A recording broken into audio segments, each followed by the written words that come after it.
What's a big target now? So, it's the one across Bitcoin Twitter or Bitcoin lands where it is, because one is an old target, when it was in four figures.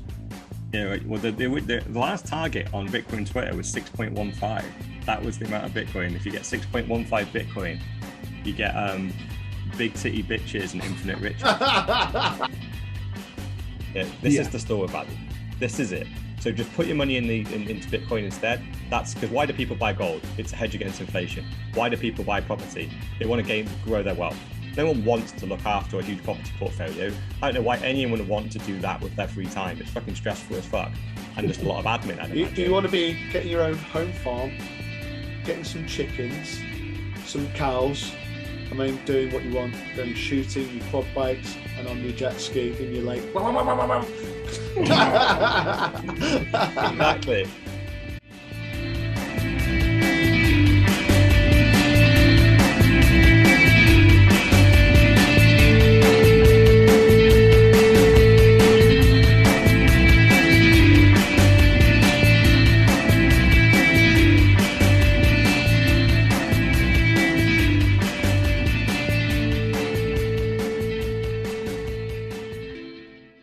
And we are back once again, the world's most bullish podcast. Myself, Sir Never Look, Dr. Evil 10%, and Mr. All In. And she was here, but she's never here, Mrs. No Show. Thank you, everyone, for continuing to stick with us. We're here, right? Pod 34. Going quite a while now, isn't it? Still not cancelled. Yeah. Just about. Yeah. I don't think we're outrageous all the time. We've toned it down for a little bit, but we still say fuck you all. We always come across various topics which set us off. It's usually inflation, and we have to limit our inflation stories because we get a bit too excited. Yeah, definitely, for sure. I think if we were a Twitter account, we'd have been cancelled. We saw the Pelosi tracker and the Maxwell trial tracker get cancelled today, which I was gutted because I followed both. I love the output from those. And what rules do you think they broke?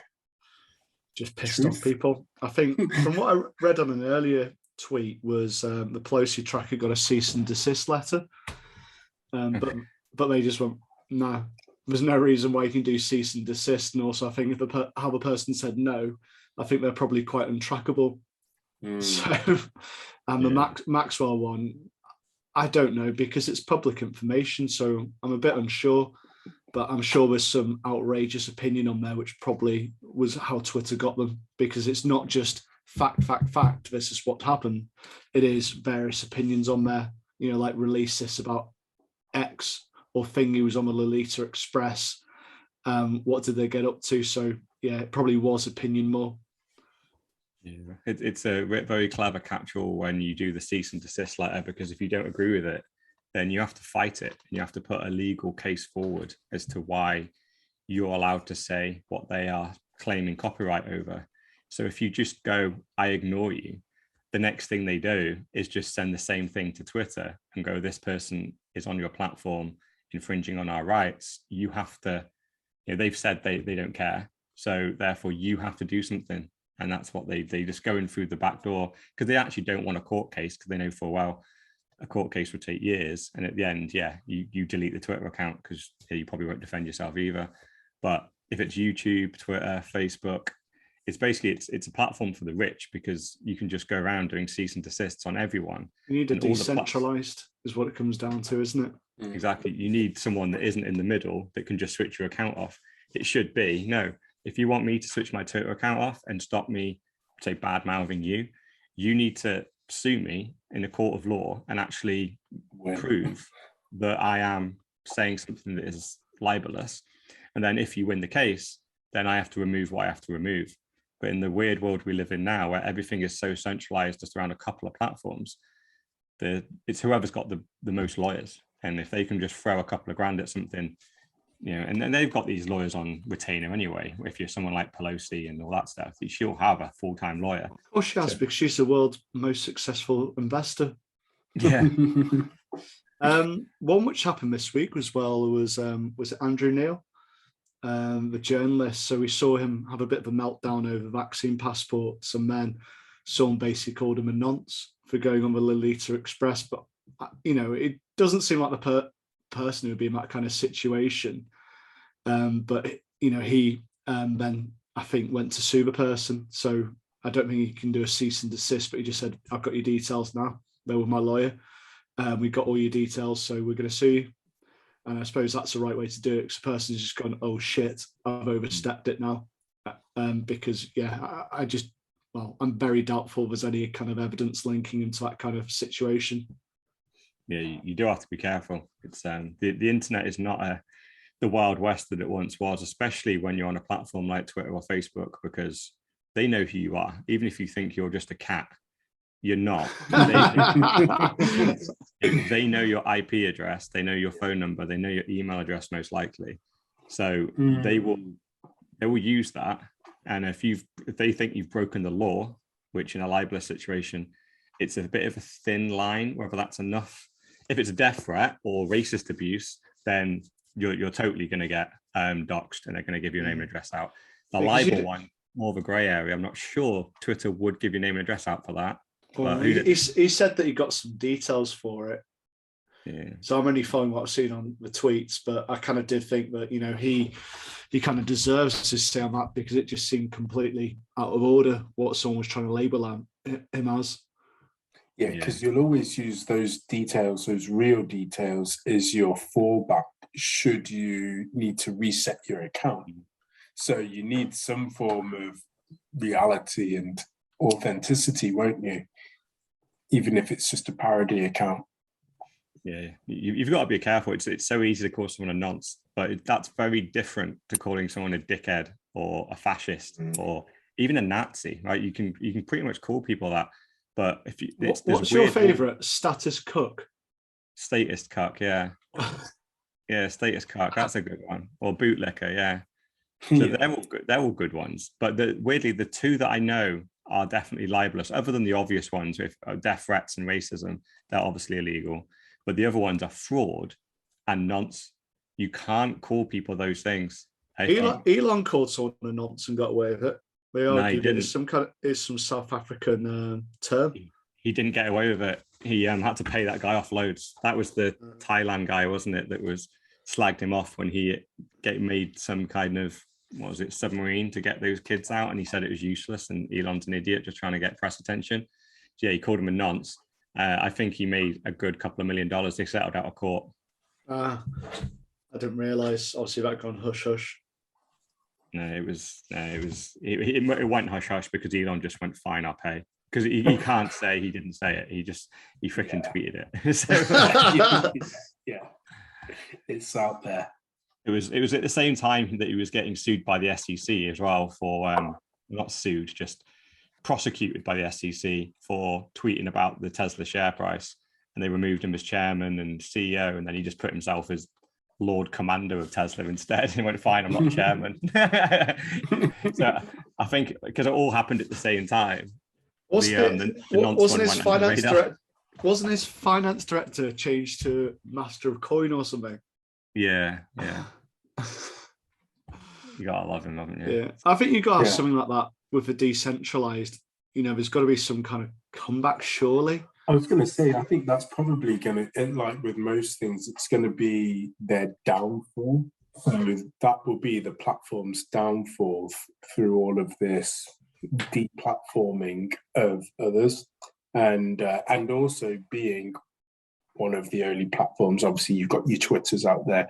YouTube do it quite often as well, as we've seen over time. And there's room for something new. Does JP Sears ever get deplatformed? Because he's quite close to the line a lot of the times, isn't he? Yeah, I'm surprised that he hasn't been deplatformed actually, because I think what he's good at is slagging off both sides quite regularly. But it seems to just be one side at the moment. Yeah, well, I think weirdly it's only because there isn't anyone else to go at. So when Trump was around, he was going at him, which is he's technically obviously the right. But now Biden's in, he's going at Biden. So he's just pro-people, anti-government, really. That's why I think he actually thought he was a bit of a left-leaning guy, which is why I think he dismissed Bitcoin, and he actually thought, oh yeah, Trump guys are idiots, the left are more sensible. But I think over the last couple of years, when Biden's got in, he's gone, oh, like this isn't a Trump thing. This is actually, like, Trump was a big distraction.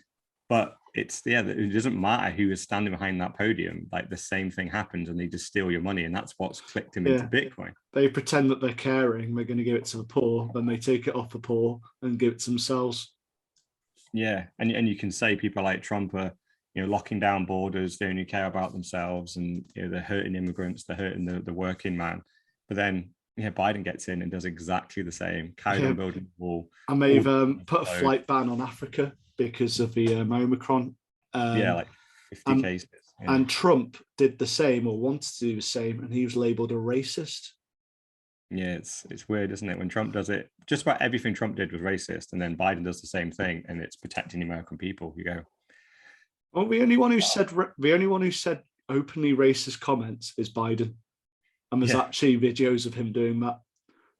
Yeah, he did it in his campaign, and then, but yeah, he's got some out and out racist comments in his history. He's been around in politics for 30 years.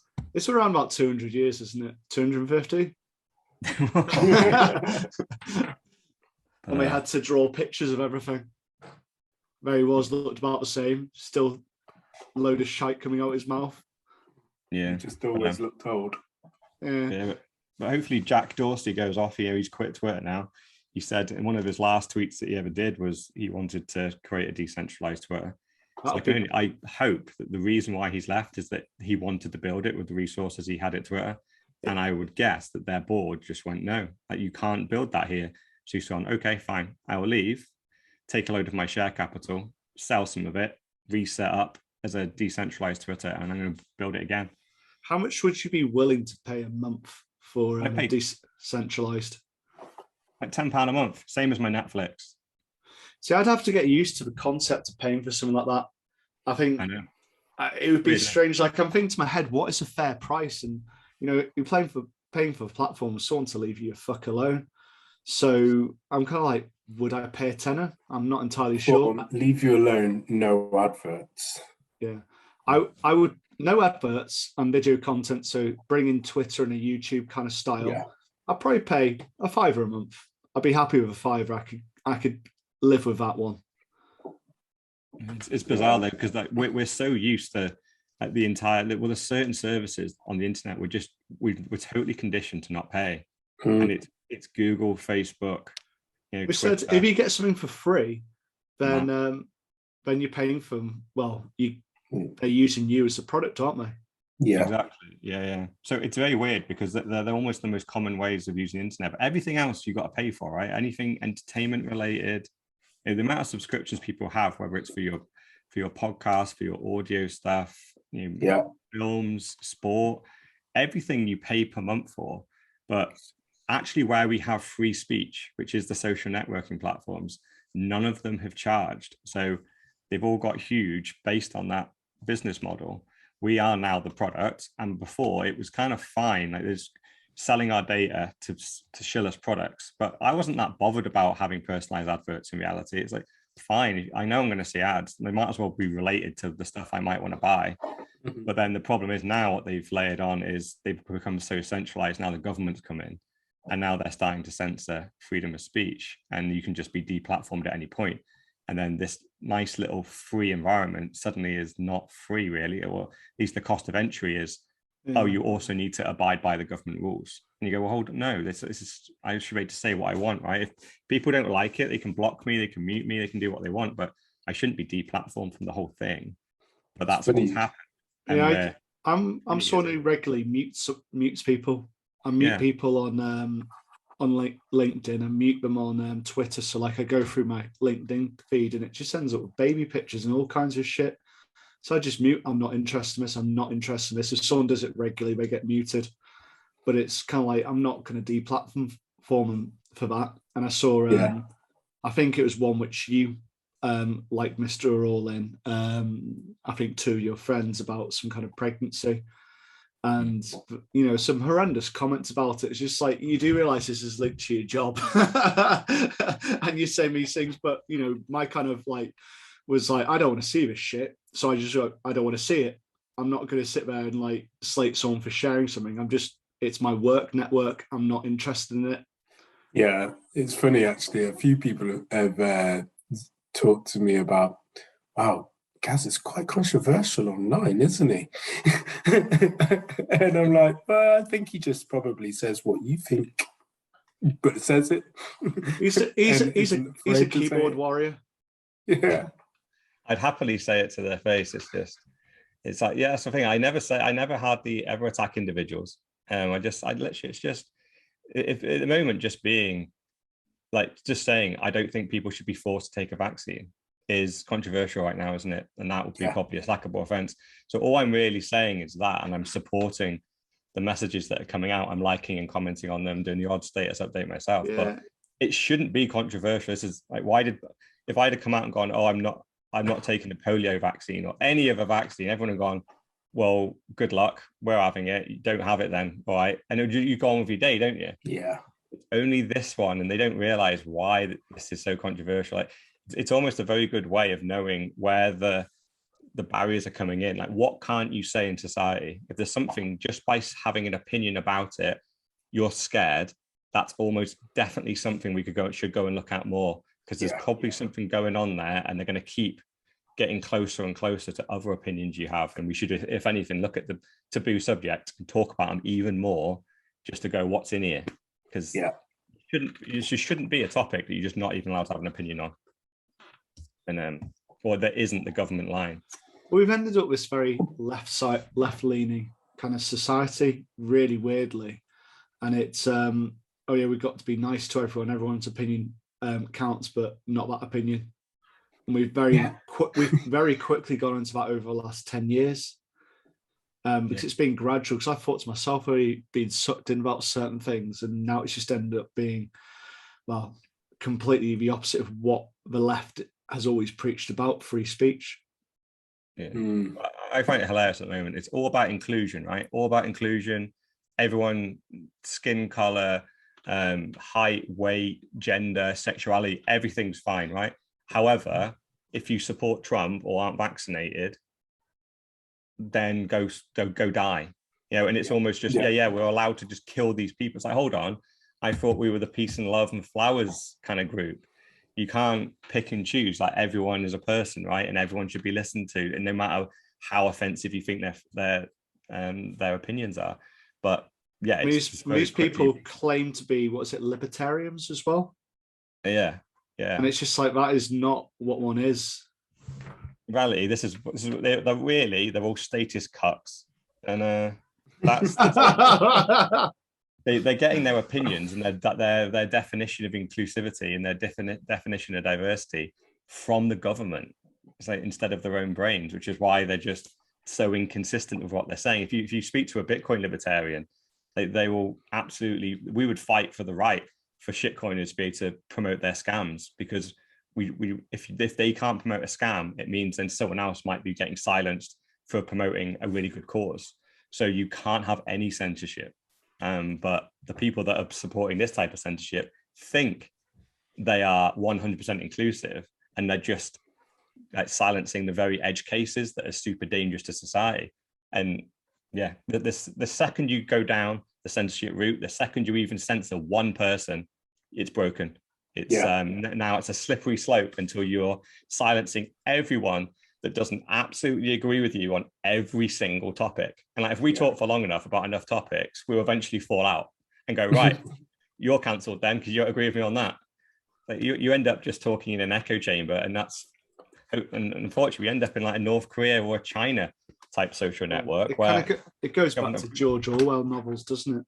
That kind of dystopia. So 1984 and Animal Farm is one which really comes to mind, where they kind of censor to the point that it is, what was it which they say, all animals are equal. It ends up some animals are more equal than others.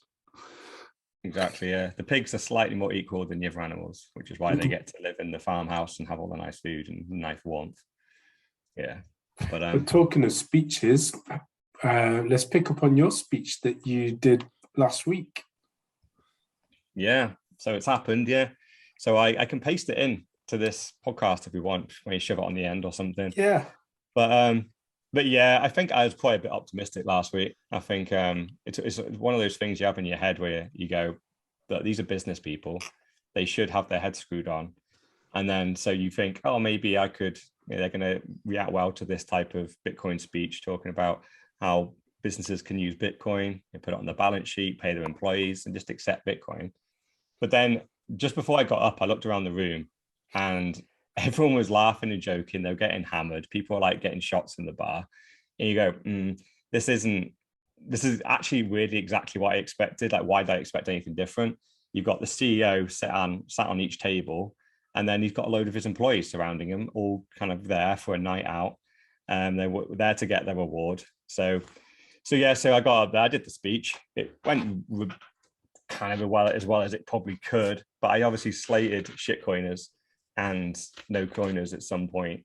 And there were some shitcoiners in the room who like started rustling. There were some Ethereum guys sat right in front of me, and they were just like shaking their head, chatting throughout the whole thing.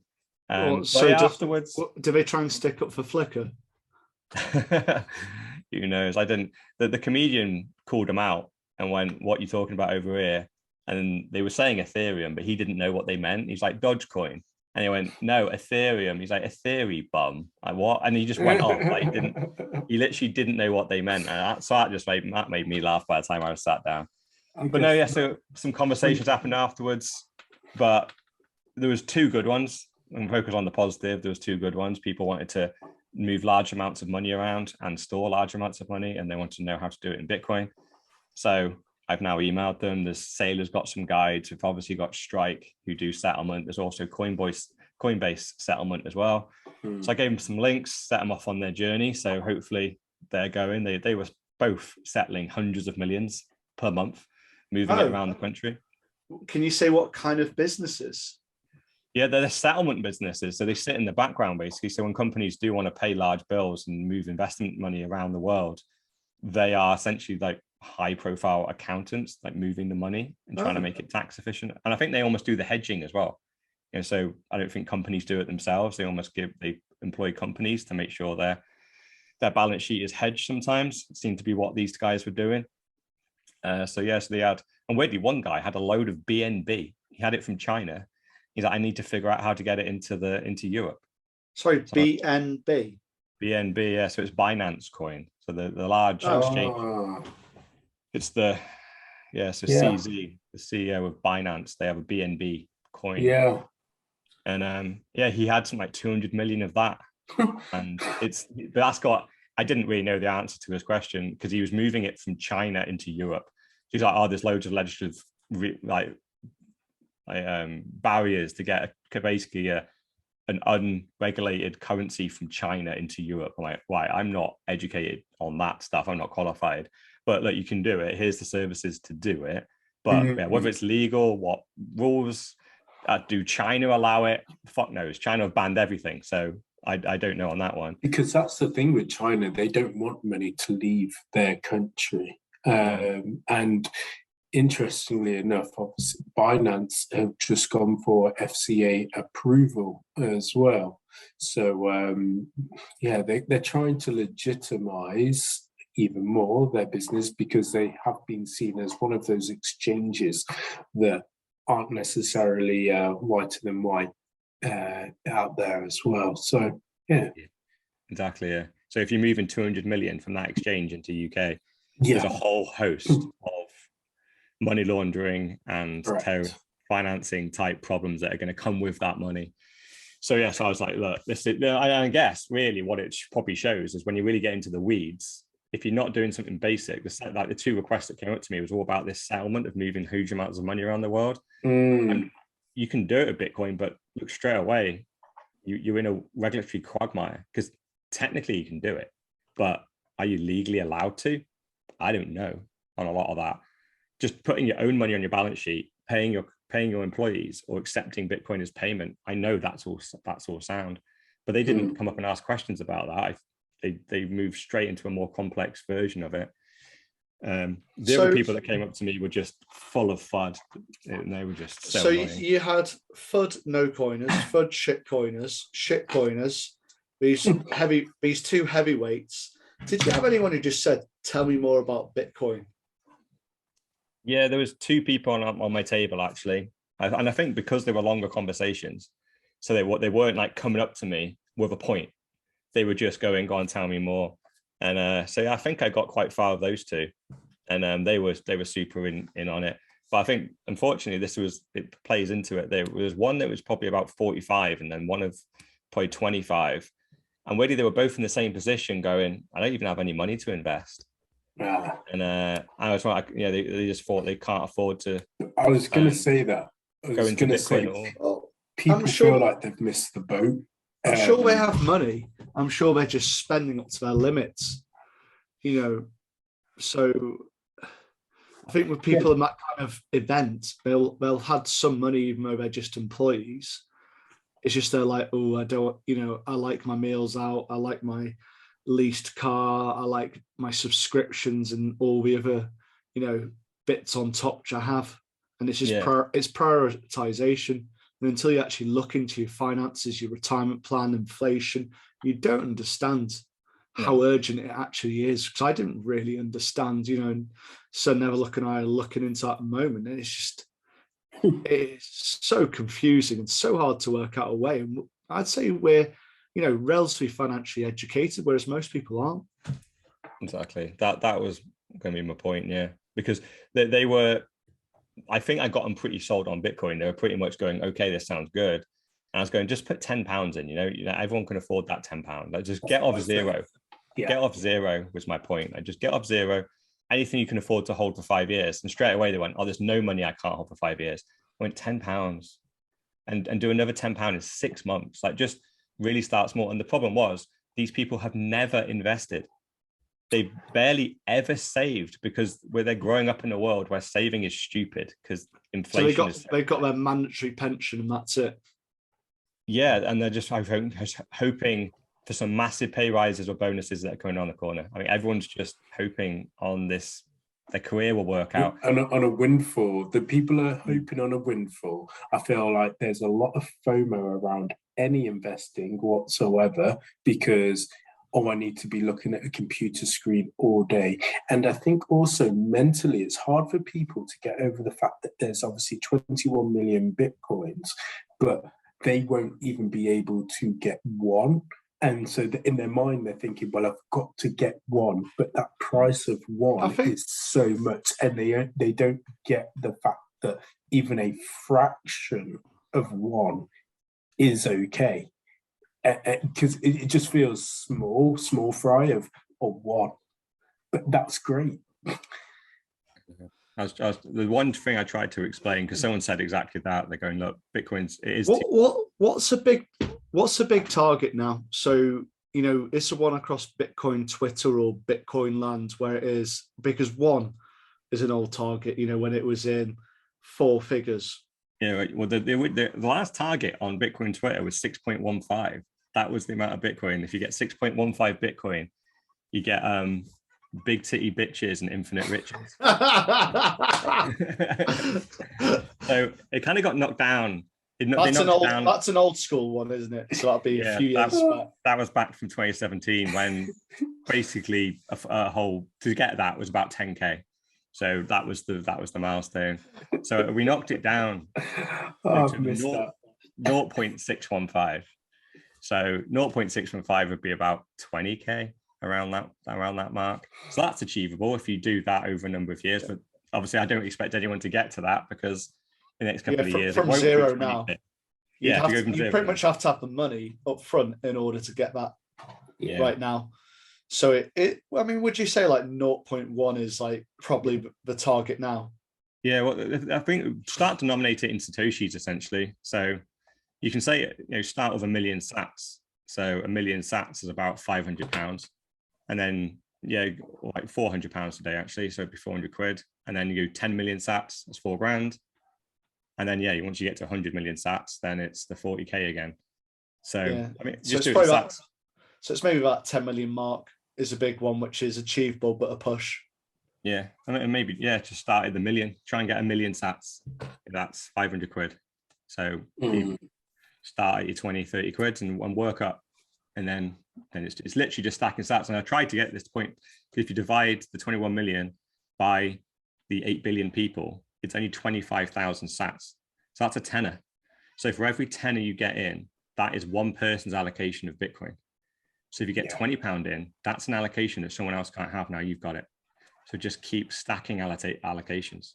But what would you, I mean, that's obviously based upon the split of a world population. But if we looked at it on, say, one which is probably more around the richness of the UK and the share of wealth of an average UK person, I mean, maybe that'd be a better way to position it, because it would be higher. I also think you probably need to visualize it as well, as opposed to verbalizing it. So if you could visualize, okay, this is the amount of the population and I've just killed 2 people from that 8 billion that will never be able to get it from me just putting in £20. Oh, okay, right, I see it. And it's like, I think we talked about it on one of the pods, where when you visualize what $1 million looks like, and then 10 million and so on, you actually see, well, 1 million could just fit on your chair. It's kind of small, and then it gets bigger and bigger. I think it's hard for people to do that, because we're talking about numbers and visualization that most people don't actually have. And that's why I think also most people don't visualize what's going to happen in the future. They again just hope and dream and kind of walk around sleepwalking. But it's not their fault. It's not their fault. No. I was there. Yeah, it is a combo of just not knowing how to invest and also just being terrified of Bitcoin. When you have that combo, you just and it's not realizing. We think that they'll magically be able to retire. We think that they're the boomers, whereas the boomers have managed to retire, but we're not going to have that luck. You've got to really, really work for it. Yeah, it was, and I must admit, like by the time I got on stage, I drank a bottle of wine. So, and I was going slow. It took 3 hours. It started at 7 and I wasn't on till 10. Then there's another hour of awards. So by the time the conversations happened, it was at 11 at night. Oh, so right. Wow. People are pretty lubricated by this point. And I think that's what gave so many people the confidence to kind of just come up to me and go, I need to tell that Bitcoin guy that he's wrong. I think they were just assuming that their random article from Ray Dalio that they'd read like 6 weeks ago, I hadn't heard it, and them telling me that Bitcoin isn't currency was going to blow my mind. And I'm just, well, the 6.5 million people in El Salvador using it as currency, is that just a lie? Like, what are you talking about, mate? Did you? Ray says, I don't give a fuck what Ray says. What shit coins did they talk about? They didn't. No shit coiners actually came up to me. I just heard them. So it was Ethereum guys, and I think they were NFTs as well. Fucking NFTs. Go and sit over your JPEG collection on your disc. I saw something where Gary Vee said he made $91 million on his NFTs. I was traveling at the time, as you know, so I didn't manage to actually click on it and then click through to trying to get it, because I know that he used to, or probably still does, he's into baseball cards and basketball cards a lot, right? So obviously the physical cards and the rarity of those, I get that. But the NFTs, I don't know, maybe I'm the new age boomer when it comes to NFTs. Here's a question about collectibles. So obviously it's about scarcity, but you put money into investments because money is, well, it's devaluing year on year. So do you think by going on something solid like a sound money like Bitcoin as a standard, things like trading cards would have such a high value? Because surely if your money's not devaluing, you're not going to be as willing to put your money into something to try and get value. Yeah, so it's a good argument, yeah. Because I think it's in the fiat standard. I can't quite remember because I was reading it before I went to sleep last night. And there was the whole thing about house investments, like you invest in houses because your money devalues in the bank, so you need to put it in something which gives you a yield. And that's a kind of like same kind of concept. People would not buy the same amount of rentals as they do now. And therefore you wouldn't have the housing crisis. You wouldn't have the massive inflation of prices, because people would be like, well, I can leave money in the bank because it's not going to devalue against the price of a Mars bar. But now you're going, shit, I've got to put my money into something. Otherwise it's going to dwindle down to nothing. Massively. Yeah. And that pivots us perfectly into the Saylor interview. I don't know if you managed to watch it. It's the one with Peter McCormack on what Bitcoin did. No, it's about 2 hours, isn't it? Yeah, it's a long one. I listened to some of it. I haven't listened to all of it though. Okay, it's a great interview. Basically, Peter asks about 3 questions throughout the entire thing, and Michael Saylor goes on and just he just goes into these great just rants, but they're so well practiced, and he really goes back to, he won't just answer the question you asked. You go, right, to answer that I need to go back 3 steps, and you'll go back through. But basically he articulates for the first time quite clearly the point that must be in the fiat standard as well. And essentially what he says is that once Bitcoin eats gold as the store of value, the next thing it's going to come for is property. Because the only reason why people are buying property is because they're running from inflation. And the core kind of value of a property is just the utility that that house has, which is for someone to live in it. But the problem is, because it's got much higher, it's got a monetary premium on top of its utility, because everyone's fleeing inflation. Once you take away fleeing from inflation and you move to a Bitcoin standard, there will be a housing market crash where people suddenly sell their buy-to-lets and move that value into Bitcoin instead, because the returns will be higher. And that will essentially just flood the market, and house prices will go back down and be affordable, because you're only going to want one house. I mean, like, I'm only in one house, and in that situation, I think it would be great, because I do think about how the hell will my kids afford a house? But it makes a lot of sense. But now I'm also thinking, did I just actually listen to this and it wasn't in the fiat standard? Because that is exactly the point. So I may have actually listened to this and I've just kind of molded all my learnings into it.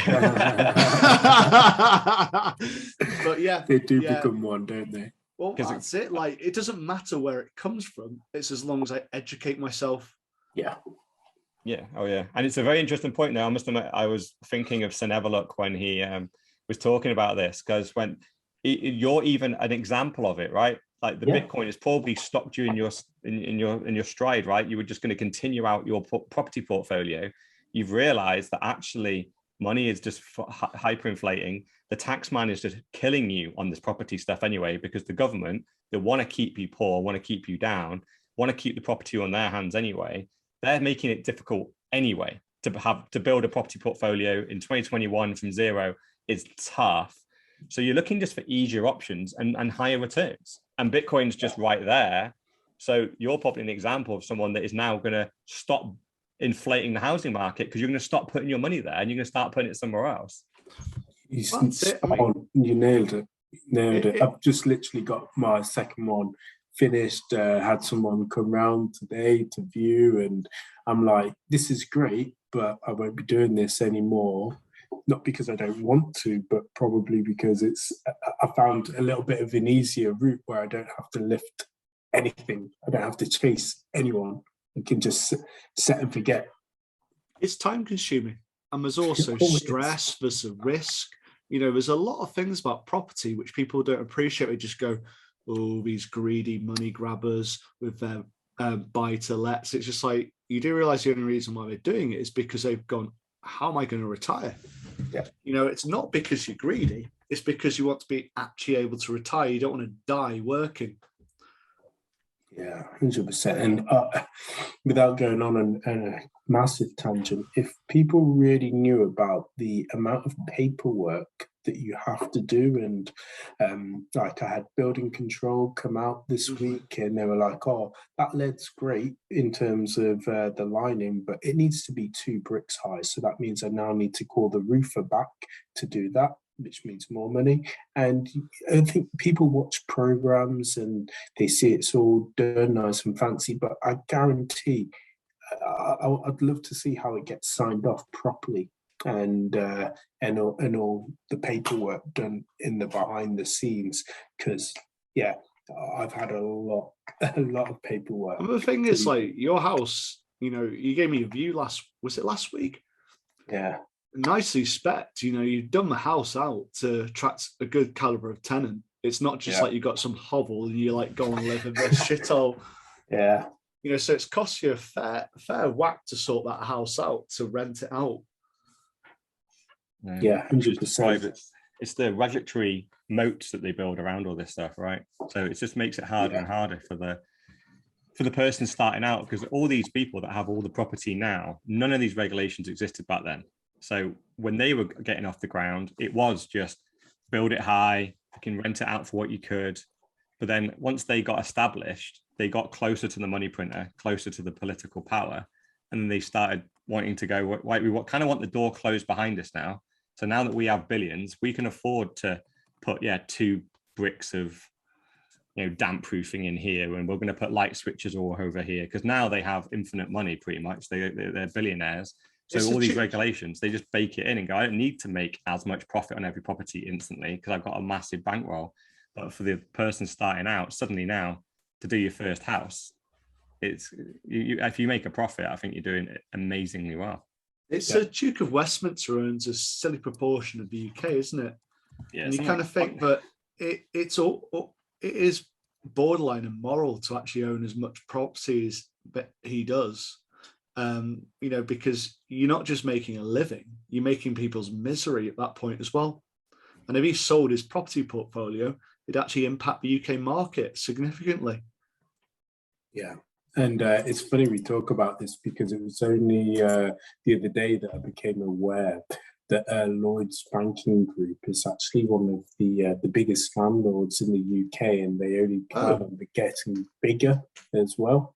So they want to buy more homes on or before the end of 2025, and they're doing all of this like extra regulatory work and building this regulatory moat to make it easier for them. And of course, they've got the power, so they don't. All the paperwork I'm talking about, lo and behold, is for the bank, so that they can be comfortable that I'm doing what I'm supposed to be doing. But of course, do you think they're going to be doing their own homework? Nah. Lloyd's, I had no idea. Yeah, they all do. Well, that one of the biggest landlords in the entire world is BlackRock. Yeah, I've read about that. I just think it's very immoral for a company like that. I can see, for a pension investment, but for for a big company, it literally shouldn't be allowed. It just and all happening right in front of our faces as well. And so, lo and behold. But the BlackRocks, the Rothwells, and the JP Morgans of this world would just be exactly like Lloyd's. So kind of going back onto topic about the Sailor interview, I read a couple of the comments below. I think one was a great one. Anytime I question Bitcoin's price and why I'm investing so much money when it dips, I just find on one of Michael's interviews, his logic and intelligence always calms me down. I think everyone's had one of those days where they go, oh shit, it's massively dipped. And when you hear something from Michael Saylor, you're like, yeah. What do you think about that? Because we had the super cycle conversation literally just last week. And then and I did say on that one, I think we'd already forgotten that it was only 2 weeks ago we dropped by 20% in a day. But then because we'd recovered quite fast, it was almost just went unnoticed. And then straight after last week's one, or it was pretty much straight after I did the speech, I think it was almost the next day. So anyone that had listened to me on that day instantly got dumped on. Because Bitcoin went from 69K down to 42, which I even screenshotted the percentages that were on my phone. It was a double-digit day, I think, twice in a row. It was pretty brutal. So I just wanted to ask you guys the question, do you still think we can't do an 80% correction? Because that's not an 80% correction in one go.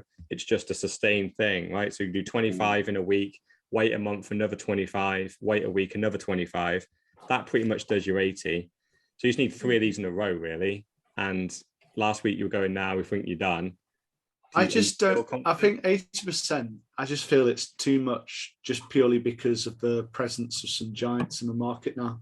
You know, maybe I'm completely wrong, and my kind of view of the holders of Bitcoin's out of kilter.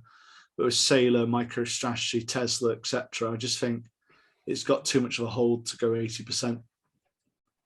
But then, you know, yeah. but then if it does happen, does it really matter to me?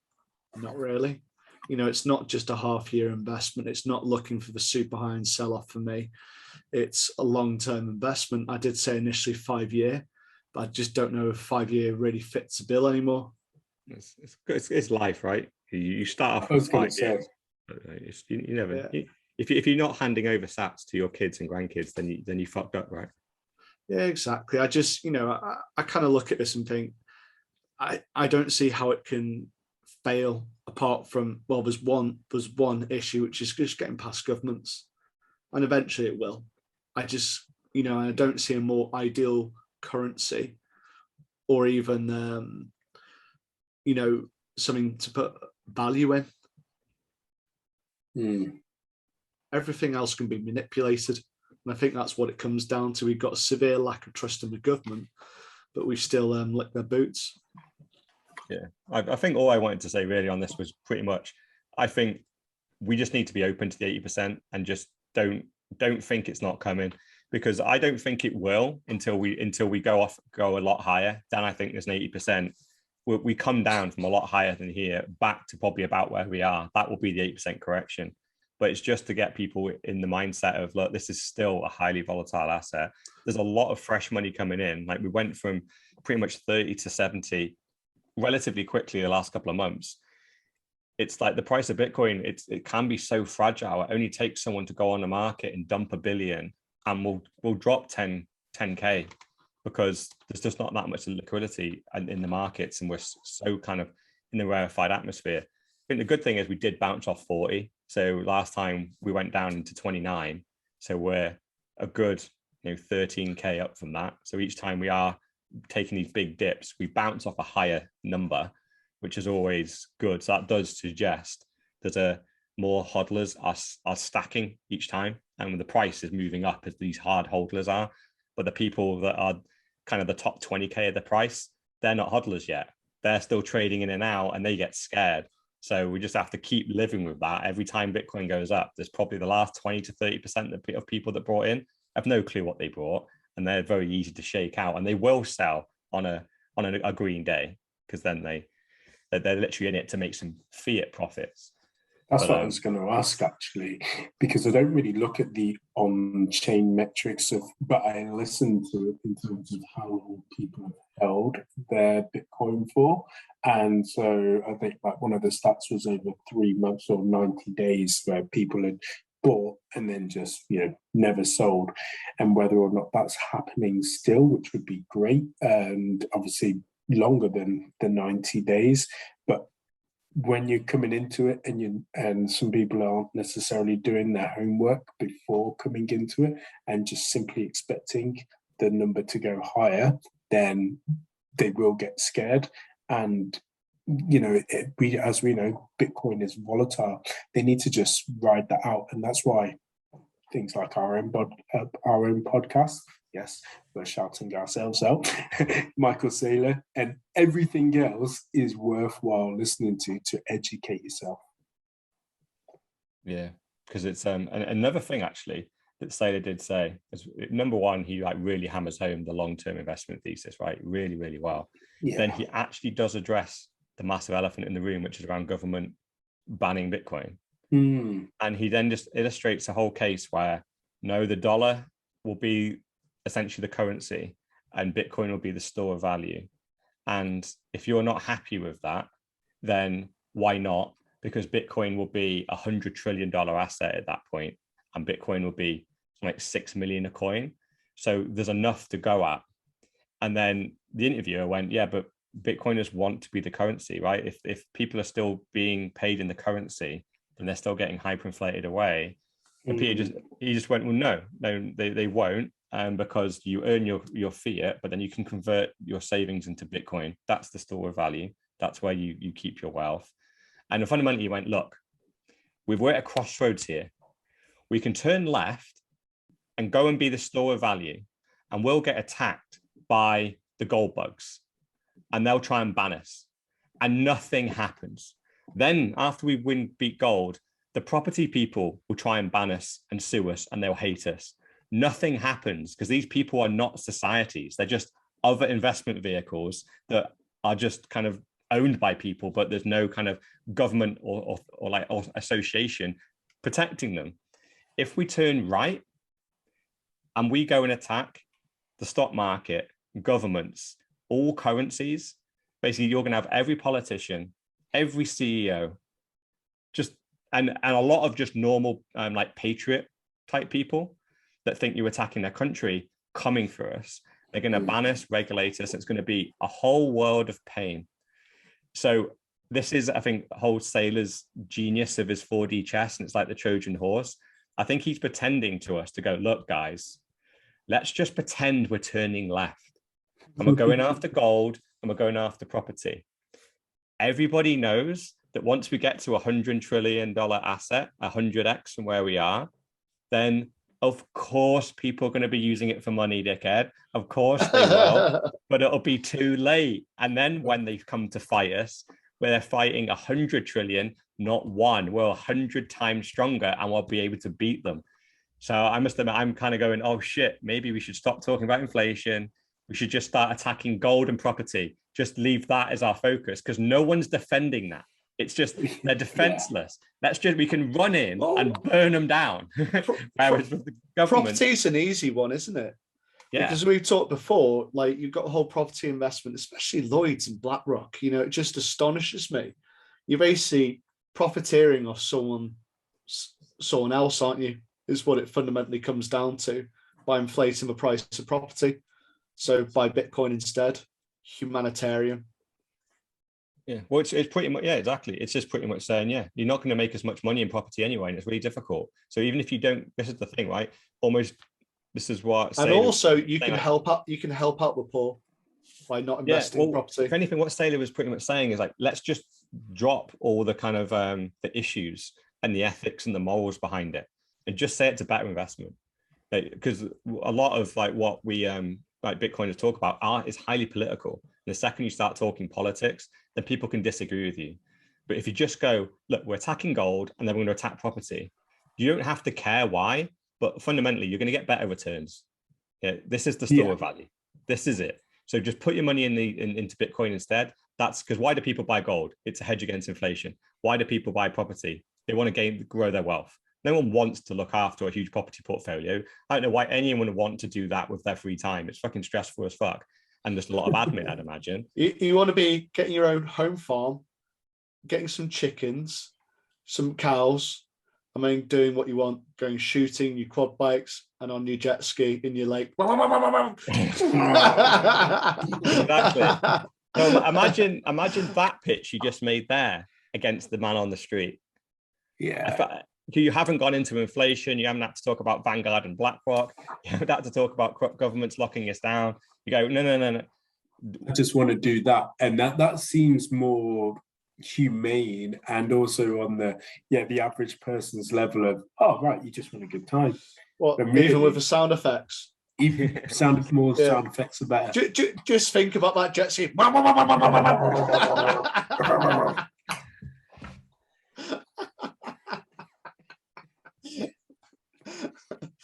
Right. Anyway. Yeah. Yeah. The problem obviously is the fact that Bitcoin got created around the financial crisis, and it was the reckless abandonment with money, and we are fundamentally, we are here to fix money, fix the world. And I think if it literally was just if it is just number go up, then it's so much of Bitcoin is more than that.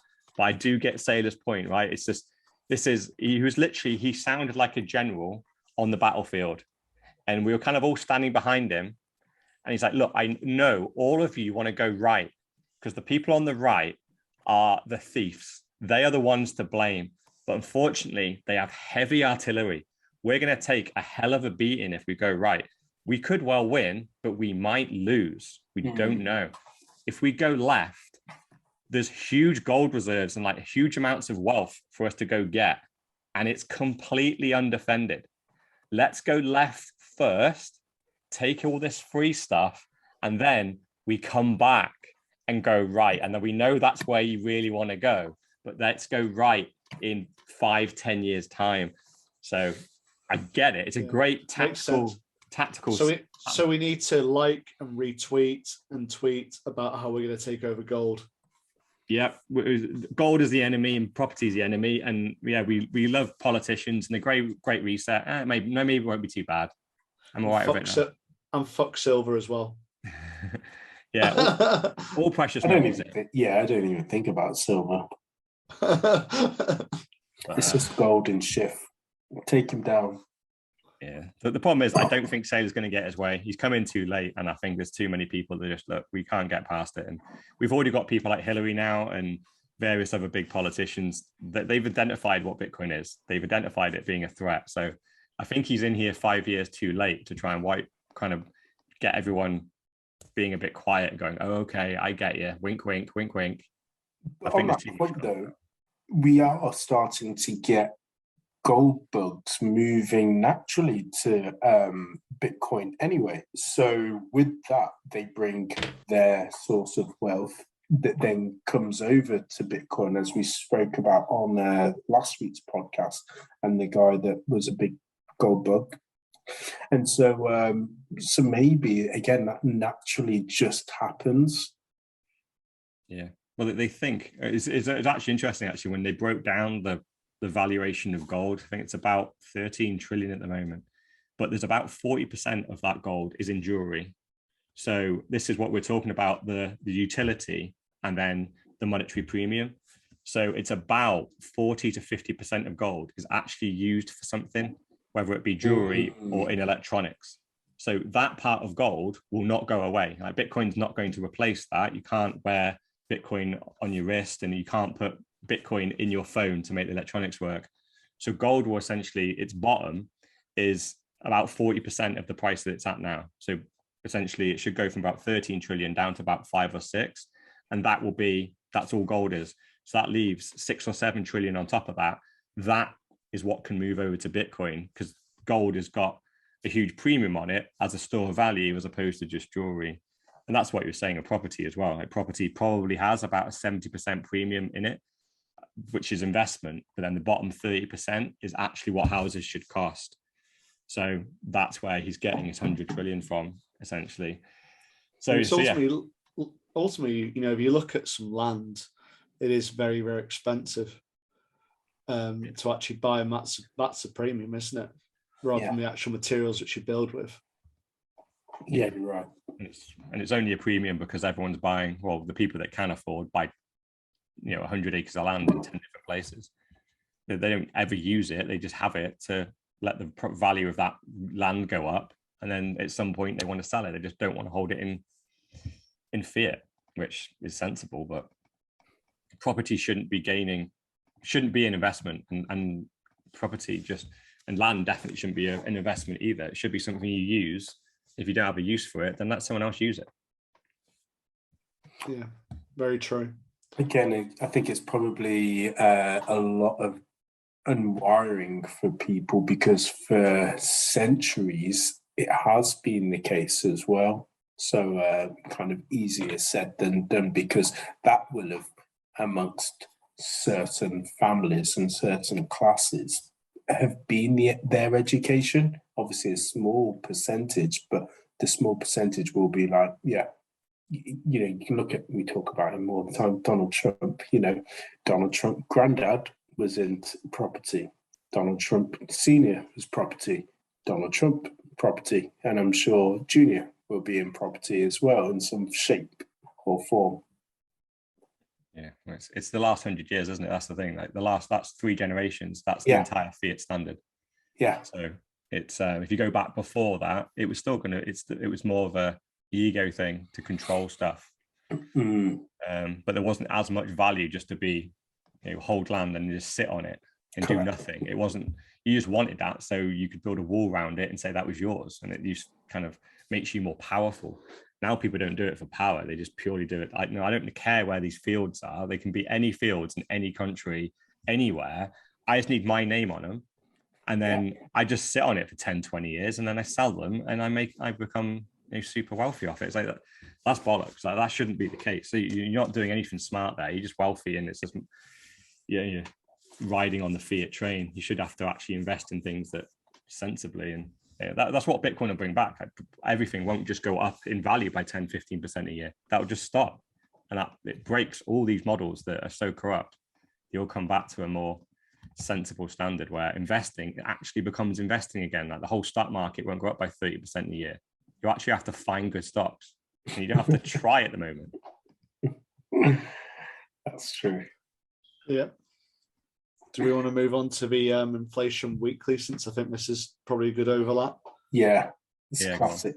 The fact that we've got inflation weekly in there just does a thing. So I think this is this just been this week when Powell was retiring the word transitory? So I could have sworn it's a week before, but never mind. So it's something which he's claimed that they need to retire transitory for inflation, as it claims it's taken the wrong way and has caused confusion, which confused me. So I'm like, transitory, what is the dictionary definition of transitory? Anyone know? No, go on. Not for transitory. I'll take a guess. Temporary. Yeah, temporary. Yeah. Yeah, temporary. It is not permanent. Here. Yeah, here today, from tomorrow, sort of thing. So if inflation is not permanent, it means that it will go down back to what it is. So if we claim that inflation is transitory, that means that we will go back down on timber prices, on copper, iron, whatever else, back to when probably absolute mass inflation happened in the 1970s. So I'm waiting for those prices to come back.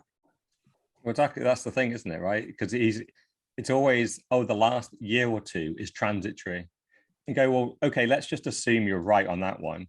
But saying inflation is transitory is complete bollocks, because the dollar has lost 99% of its value over the last 100 years. But also, what are you talking about, mate? With his comment here saying that it's been taken the wrong way, is it how? I think how could it be taken the wrong way? I don't understand the spin. No, it can't. I think this is a little bit like, occasionally they say the truth, don't they? Or the truth gets too exposed. So I think this transitory word got jumped on so much to say that it's temporary. And okay, then if it's temporary, tell us exactly when it's going back to normal. Give us a date. And they just realized they had to run away from it. So now they've just gone, okay, it isn't transitory, but everything will be okay. And then they've just walked away and gone, there you go, it's explained. So it's just them wriggling out of something, going, okay, fine. You called our bluff on transitory, and it was too easy to disprove us. So we're gonna go a layer back in vagueness, which now means what you're arguing against. We say it's all going to be all right next year. You can't prove us wrong until it's next year. And you go, oh, for fuck's sake. Okay, fine.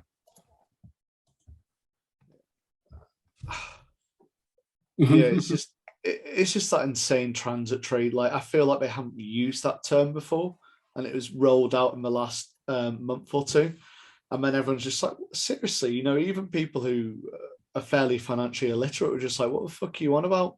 You've either got inflation on products, so a bag of crisps costs more, a pint costs more, or you've got shrinkflation on products where you're getting a smaller product because the company's like, oh, I still want to charge 30 pence, but everything's costing me more, and then still need to make profit. So we've seen that, with Mars bars, where Mars bars are probably closer to what a fun size is now.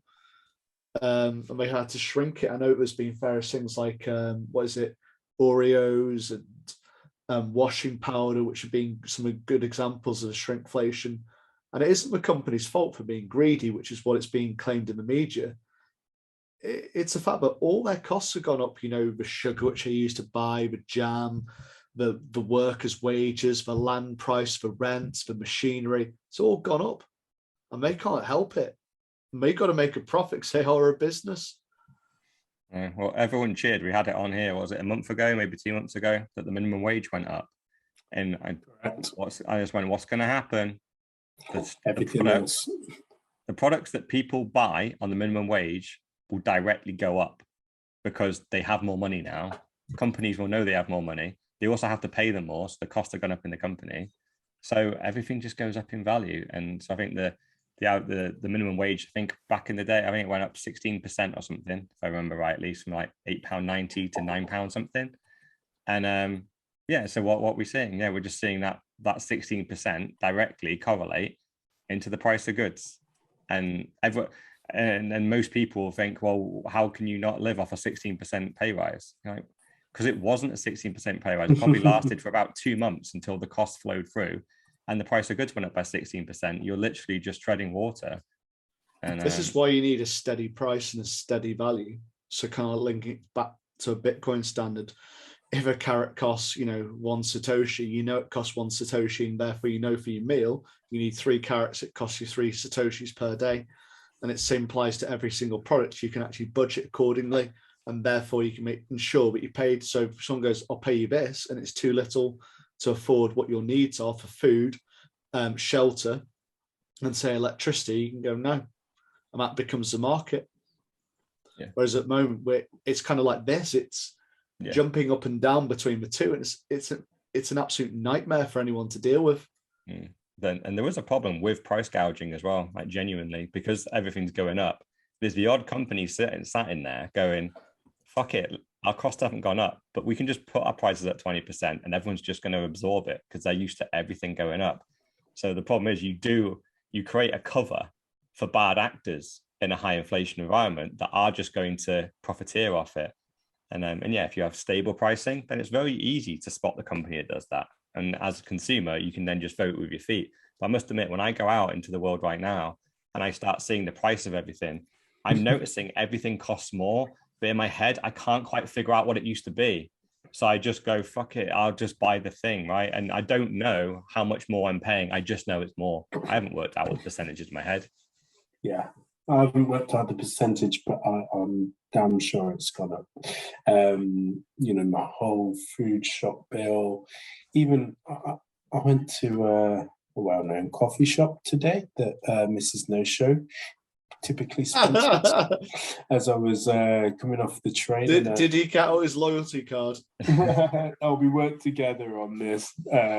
He'd gone his separate way, and I was just working there before I came home. And coffee, packet of crisps, and a sandwich, £10.80. 3 things. So, I think coffees are quite expensive in those kind of shops. So about £5, aren't they? Sandwiches probably. I would say £5. A sandwich £5. Yeah, a sandwich £5.40 exactly. The drink £3.55, and then the rest like £1.20 for the crisps. I was just like, oh my God. But obviously we're all 80s babies. We remember when crisps were like 20p, 30p. I was gonna say crisps are 20 to 30 pence. Yeah, no, they're not. A sandwich is about £1 to £1.50. It used to be. Yeah. By the way, have we had any inflation on the expenses policy? Because it was £6. No. Yeah, they £6. No, they have said, oh yeah, you can put them for things. It was never set within the policy, but it's kind of accepted. You can just don't take the piss. Yeah. To be fair, so it will still flag as over 6, but it's up to your manager's discretion. So like if you went to £7, £7.50, yeah, tick. But if I put in that £10.80, then I would well be, I'd be fine with it being rejected because I know that I'm trying to take piss there. It's like 2 dinners or 2 lunches there. It's hilarious though, because you're not taking a piss, are you? You literally bought a very standard lunch there from a coffee shop. So this is the problem. Like that expenses thing is £6 when I joined the company, and that is now 15 years ago. Yeah. So, and we literally said, didn't we? Every 15 years, the monetary supply doubles. So that £6 is actually now should be 12. And that, guess what? Your lunch now fits in it. What? Oh, how did that randomly happen, right? No, because that is literally exactly what's happened in the last 15 years. £6 is now got the spending power of what 12 used to. So your expenses policy should be £12 now. And that's another little example of where the common man is getting screwed over, because companies are not increasing their expenses fast enough, which means like I remember like people used to, when I first did this 15 years ago, we used to go out and get lunch. Lunch would literally get a £3 meal deal or something, or like £3 or £4. And you used to, like, with some of the spare money, you'd go to Tesco's on the way home, get a chicken and some bread and some milk to top up the £6.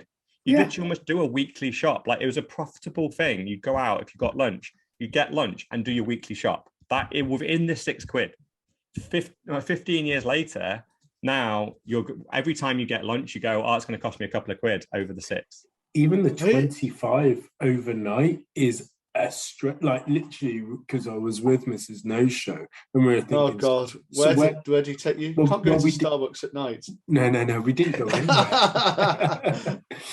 We didn't go anywhere because we'd had food at the event, thankfully, like the entrees and the canapes. But if I'm down there on my own, I'll go somewhere like Nando's. Yeah. So now I can get a big chunk of chicken, and I think it's something like 15 quid or something, but I haven't been down for a few years now. Oh, Nando's is still pushing it. I think by myself, I got to about £22, £23 with a drink and everything. So you'll still be hard pushed. Yeah, I was going to say it's been 2-3. It's 2 years, isn't it? Because the whole lockdown since I've been in London, and actually out for that kind of stuff. But even that, right? Even the overnight meal, that was supposed to have some comfort built in. It wasn't meant to be purely food. It was meant to be, okay, we're paying you to be away from your family for a night, so we'll cover your expenses, obviously, but we'll also throw in a couple of drinks for you to enjoy. But now that like flexibility is pretty much gone. It's like, oh, if I want a beer with my food, I know I'm going over and I'm taking a hit on that. And it's so at least it's not costing you money just for the food, but you're not being able to have that luxury of going, oh, I'm away, I'm not in my own bed tonight, I'm allowed a couple of drinks on the company dime. And nope, you're not anymore. Yeah, if you want a couple of beers when you're down there, you're going to go straight over that 25 quid, especially in London. It's nearly £10 a pint down there. It's freaking insane. But yeah, sad, man. Going to a bit more of a positive thing. Going back to El Salvador, it's gold and Bitcoin. And it's basically Bukelele just dunking on Schiff, where obviously we've had the dip from 69 to 42.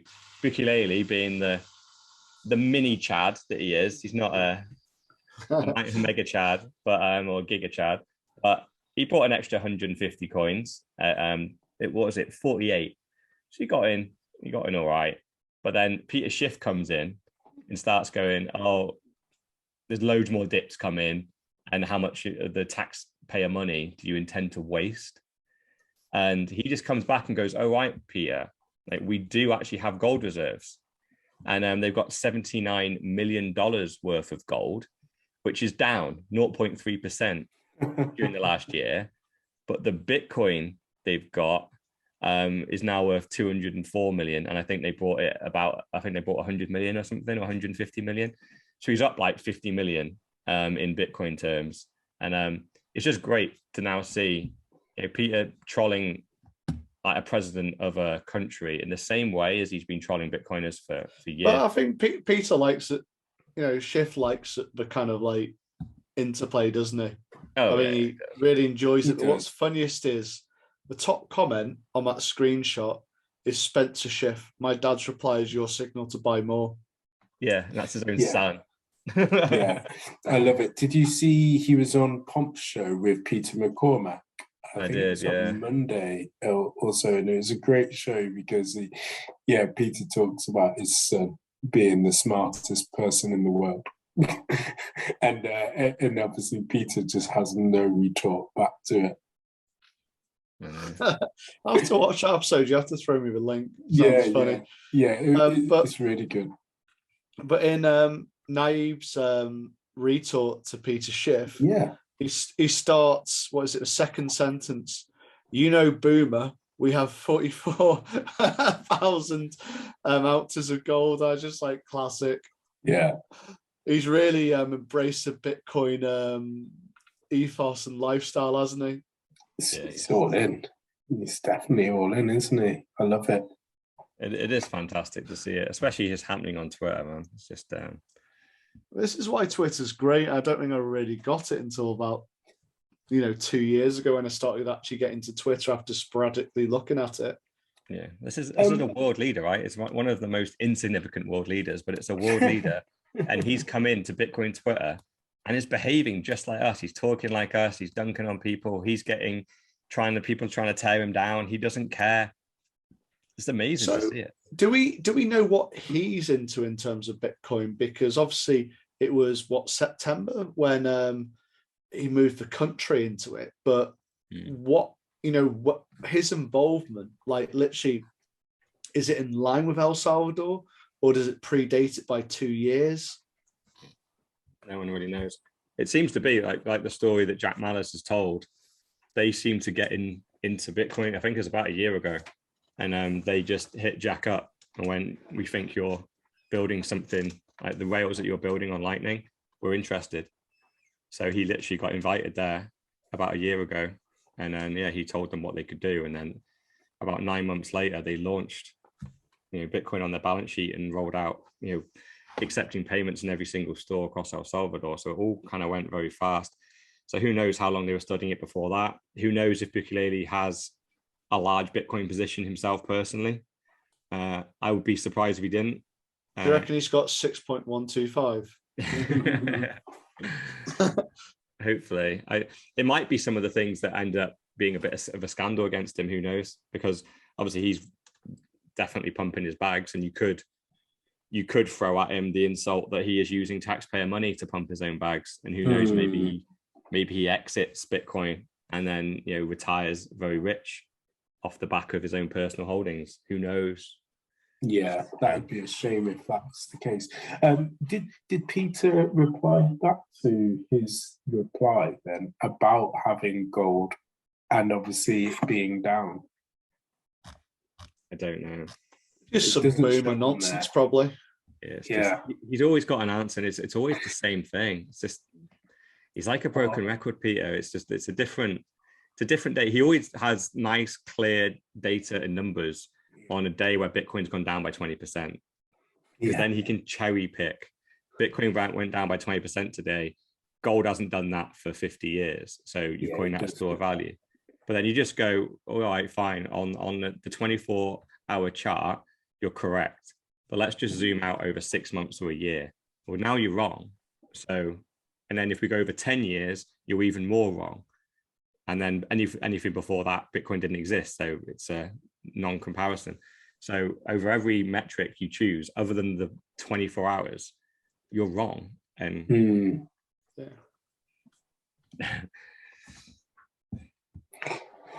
anyway, so we've got. Yeah. Do we move on? Yeah, I was going to say move on to the next country, which is polarized ultimately, isn't it? So with India wanting to regulate crypto, meaning there's no more ban. I think, when was the ban even brought in? I want to say it's only a couple of months ago. Yeah, it was. I know you've been a fan of India wanting to put Bitcoin on their balance sheet. It's Pakistan. Don't get me mixed up. Yeah. Sorry. Yeah. A bit racist there. yeah. Don't cancel me. But ultimately, they've made a U-turn, and I'm glad they've made a U-turn, because I feel like India is one of those up-and-coming superpowers that is there. They've always had China poking at them. They've got over 1 billion people within their country, albeit appreciate not all of them are westernized. Not all of them have money. Let's say there's a lot of poverty. There's a lot of poverty, isn't there? Yeah, there's a lot of poverty in the country, as well as a lot of wealth as well, and the rich-poor divide is exactly that. But it's fantastic to see that they are now turning the corner and now being able to to allow people to accept Bitcoin, and also the exchanges. And I feel like they are also a country which could do a lot of mining themselves. So why do you think? Why did they ban it in the first place? Oh, well, this article tells you everything you need to know, right? So it talks about money laundering and terrorist financing, but that's nonsense, right? We always know that's nonsense. That's always a distraction. Now, the real reason is there was a shit ton of money leaving rubles, the Indian currency, and going into cryptocurrency, and going all across the world. And India weren't seeing any of the gains. So the individual people, a couple were getting wealthy, a couple were getting completely wrecked, but all the tax revenue and all the profit to be made on all this trading, paying in and out, was going to America, going to China. So what they've done is they've just banned it to make everybody stop. Now they're allowing it to start again, but there's two main catches. You have to be buying your crypto on an Indian exchange set up in the country. That keeps all the money, all the fees inside the country. And also you have to keep your Bitcoin on the exchange, no hardware wallets. I thought I read that, but I wasn't 100%. So basically what they're doing there is they're worried about the devaluation of the ruby or the ruble, and also their tax revenue. So they're keeping it all within their walls. They can keep it all on the exchanges. Number one, all the tax revenue, all the oversight can happen. The money is not leaving the country. The companies making the profit off all these trading stays in India. So some big companies will pop up in India, obviously create jobs and do all that. But their biggest one is if the ruble collapses and they need to take all the money from the citizens, just in case they've run off and put it all into Bitcoin or some other currency, because it's on the exchanges, they can just steal it as if it was rubles in their bank account. Yeah. So this could be a disaster. It's the illusion, isn't it, to make the people feel rich, because to them it's in the exchange. But unlike maybe in the UK, where you've got the FCA and knowing that it's protected, or with Coinbase, where they've given you that buyer protection of up to £150,000, I highly doubt that they will have something similar within India. And so the average citizen will think, oh, fantastic, I'm protected. Yeah. And by the way, all those insurances all go invalid when the currency collapses. Yeah. So they're they don't really apply in these type of hyperinflation examples anyway. Because if it only applies like if an individual bank goes under, provided the other banks still exist, then the insurance money will pay out. If all the banks go bust at the same time, there's no money to pay back. I watched The Big Short the other day, yet again, and I always love watching it, because the biggest problem, right, when you go to short the entire housing market and the entire financial system, Christian Bale's or Michael Burry's main concern was, when I'm right on this, you won't have the money to pay out. So I need you to put money to one side that pays my shorts off. It was his biggest concern. So that's the issue, right? When you got with this type of stuff, right? It's you've got your money in and you think, oh, it's fine. If everything goes under, I'm insured. Well, who's paying? They all went bust. So of course the insurance company behind them also goes bust instantly as well, because now they have the entire value of the world that they have to pay out. They clearly don't have it. They don't have infinite money. The infinite money just went pop.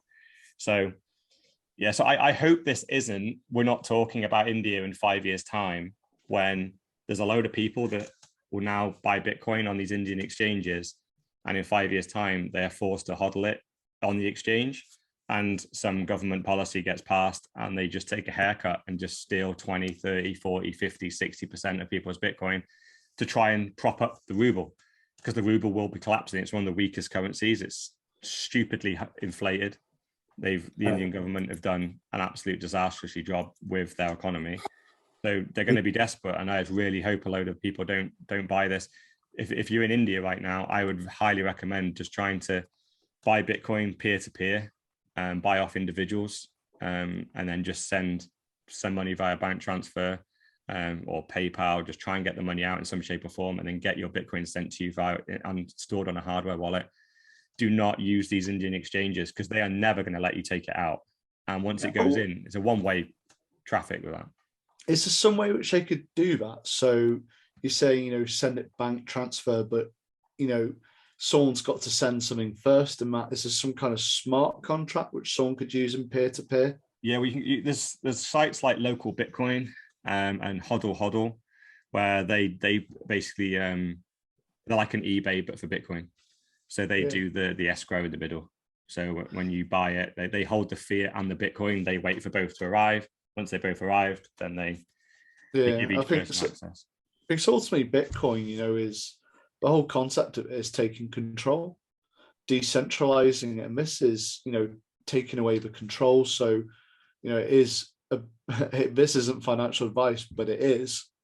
Make sure you don't use one of their exchanges. Yeah. Well, also, and I remember this, I've got a couple of friends that talked to me about it, but back, and I just double checked on the dates. In 2016, India demonetized a 500 rupee dollar note and 1,000 rupee dollar notes as well. So literally, the overnight, the Prime Minister Narendra Modi came out in a surprise televised interview saying, we're going to withdraw India's highest value banknotes worth like £6 and £12, and it's up for midnight. So clearly all the banks were shut, and that wiped a lot of wealth from people just like that. So so it wasn't even an exchange, it's just like they've gone. Yeah. Oh, I mean, there was a very short period of time where you could go in and put them in, it wasn't there, where you could go, okay, fine. But I think it was literally their equivalent of the £20 note. Correct. It was super common. Like if you had cash, you would have had one of these notes. Yeah. And he just discontinued it. And when after this date, they're now worthless bits of paper. They were no longer recognized. And it was a great way of just giving everyone like a 20% haircut or something. I just feel really sorry for those old kind of grannies and grandpas that always never trusted the banks and stuff and have had all this money under their mattress overnight, just worthless bits of paper. That's another tactic, isn't it? Where you think, well, I won't trust the banks, I'll hold the cash. Well, it's also how many people in India have a bank account? Is it one of those countries where the poorest don't have? You said it. Yeah. Yeah. As always, and all these things, the poorest get hit by far the hardest. It's you've had plenty of people there. They would have probably lost. They only had a small amount of wealth, and they went to zero overnight and had to start again. Yes. Man, it's pretty disgusting. What should we go on to here? We've got some fun stories here. I think we've got the three fun ones to finish with. We've got Craig White is the one which probably separates. Yeah. So I think this is one for you, Mr. All-In. From my perspective, it just sounds absolutely bizarre. Mr. Craig Wright, who I think comes up as a mention on this podcast a lot. It's a weird one, yeah. So basically, this all started back in 2013. Essentially, what the story is, him and Dave Kleiman knew each other. Dave Kleiman definitely was one of the Bitcoin core developers right back in the early days. Was talking with Satoshi pre-launch. And he was also working with Craig Wright, but on a different project, a security project. Now, Dave Kleiman, after being involved in Bitcoin, unfortunately gets a very bad illness and dies. So he dies in like 2010, 2011, and has told none of his family really that he had been working on Bitcoin at all. He's kept it 100% secret, but Craig obviously knows. So when he hears that Dave has died, he contacts Dave's wife and goes, do you know Dave was heavily involved in Bitcoin? She goes, no clue. He said, did he leave you any Bitcoins or anything? The price has now gone up. This is 2013, 2014. So the price had gone up like from pretty much nothing to like 10, 20, 30, $40. So the money was now worth millions of dollars worth of this Bitcoin. So she goes, well, and he goes, well, actually, I can help you get the Bitcoin off Dave's computers. So Craig comes in and takes over Dave's computers and works on them and tries to get some Bitcoin off them. And he goes away and goes, no, couldn't find any. Sorry about that. Dave obviously had a lot of Bitcoin, but I couldn't find any of it. So he went on his way. But then over the next couple of years, the price of Bitcoin continues to appreciate. Craig then comes out as a billionaire, having all this Bitcoin, and now claims to be Satoshi himself. So this all looks very fishy. And so the Kleinman family now go, hold on, we've got a feeling we know where Craig got this Bitcoin from. He stole it from Dave Kleinman, our brother or our husband. So they then sue him in about 2013, 2014 for a load of Bitcoin. So it's taken 7 or 8 years worth of court cases to go through this, where it's a whole very weird case where Craig is just a master of lies. There's so many lies packed on top of each other. So it almost seems like, so basically the court case is finished anyway. The court case is finished. They've ruled on it and they've officially said Craig did not steal the Bitcoin. However, he has to pay 100 million worth of damages based on he stole IP instead, which is very weird because, and the reason why this is the best win for the Kleinman family is the million Bitcoin that Craig claims to have is Satoshi's Bitcoin. We know he doesn't have that. So that's what they were actually suing him for. They were suing him for half of that. So they went, okay, fine, Craig, you can have half, but Dave has the other half. So you owe us basically 500,000 Bitcoin, which I think is worth about 4 billion at the time. So the court case is for 4 billion. But the problem was, if they'd have won that case, we know Craig can't move those Bitcoin. He probably stole. So they wouldn't have got anything. Yeah. So instead, they've gone, no, you don't own the Bitcoin because Craig couldn't prove that he owned it. But so he kind of gets off on that, but instead they get rewarded 100 million anyway, which I think they'd be very happy with. And because this is connected to intellectual property rights instead, it's genius because now it's like, we don't care what Bitcoin you have. You just owe us hard cash. Fucking pay up, Mr. Right. You live in the UK, you live in big homes. If you can't afford it, you're going to have to sell. So this could be quite interesting to see. We know Craig's rich, but how rich is he?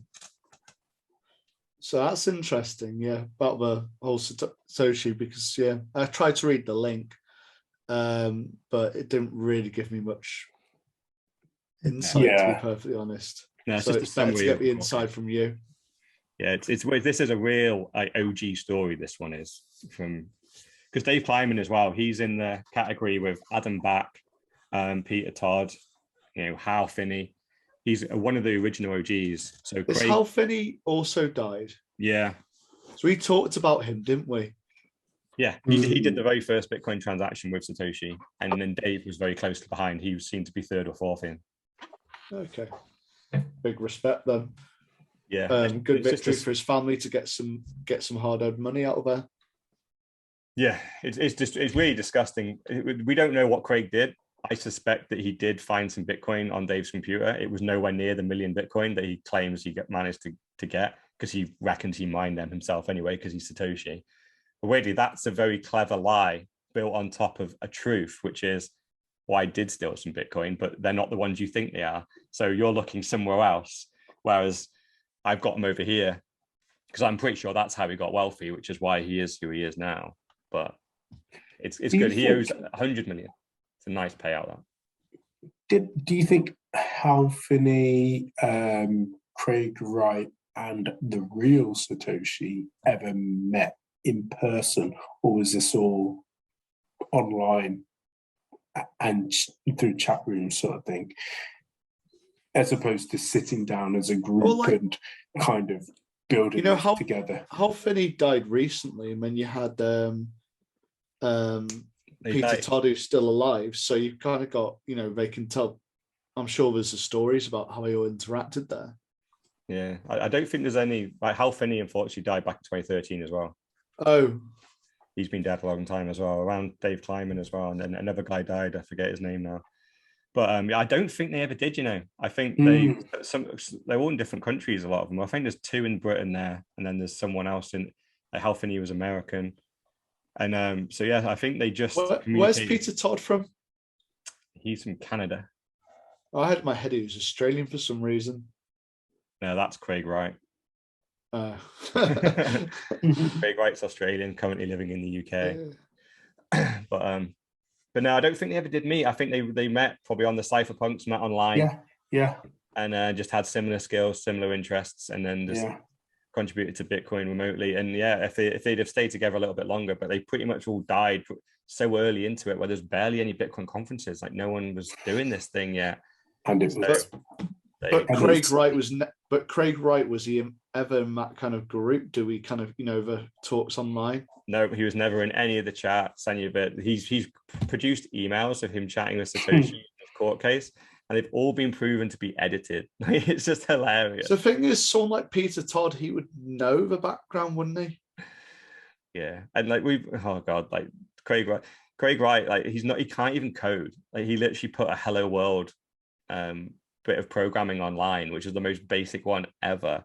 And like a Bitcoin developer just grabbed it straight away and found that he copied it from some how to learn how to code website, because the comments were the same.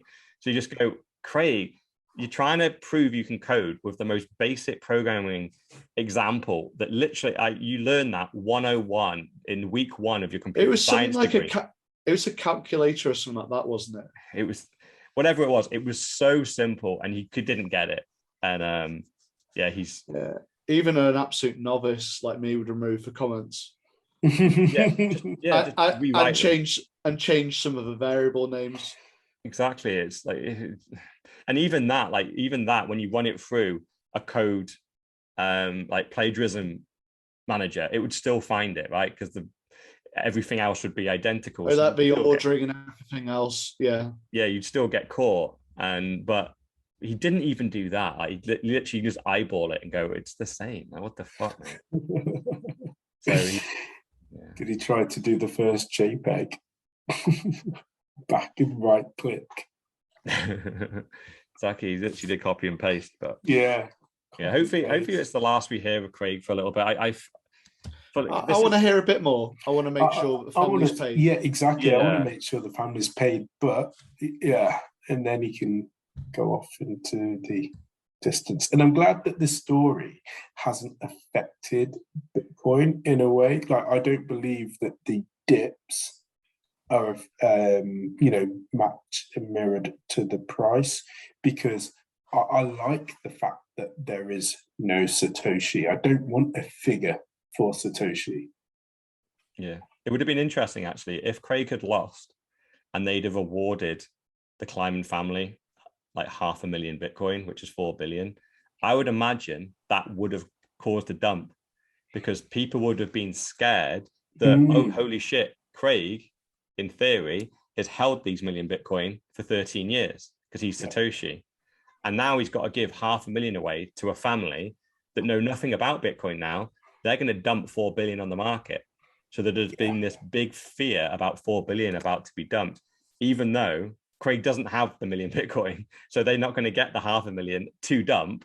But I would imagine enough people would have read the article to be scared, and it would have probably caused a dump just out of fear, until people looked into it more and went, oh, hold on, this Craig guy's for the shit. He can't pay.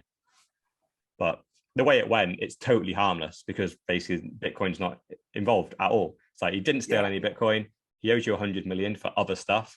So pay them. And we go on our way. And yeah, like you, I just really hope he pays. I can almost guarantee he's going to appeal it. But even if they just pays 10 million, he just needs to freaking pay that family. They've literally got nothing. Yeah, it'd be great. Oh, we'll come back to it once again. That's what we do: report the news and give it to you weekly. So, do we want to move on to Rep of the Week? So this is one which I read on this, and I read a little bit more because I felt it didn't really make sense what was on the tweet. So I dug in a little bit. So this is Badger. Is it DAO or is it DAO? DAO, yeah, Badger DAO. DAO gets hacked and loses 2,100 Bitcoin, and I think some Flecker tokens were lost as well. Yeah. So I was looking into this, and it's on about being some kind of Ethereum platform, but it's basically DeFi, isn't it? So it's lending.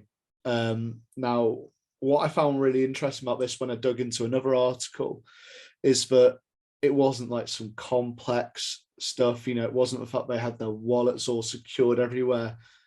Well, I'm guessing, Mr. Allin, you know, but so never look, do you know how they actually hacked it? No. It was through putting a script on the UI, so the user interface, and basically misdirecting where people's movements and tokens and money went.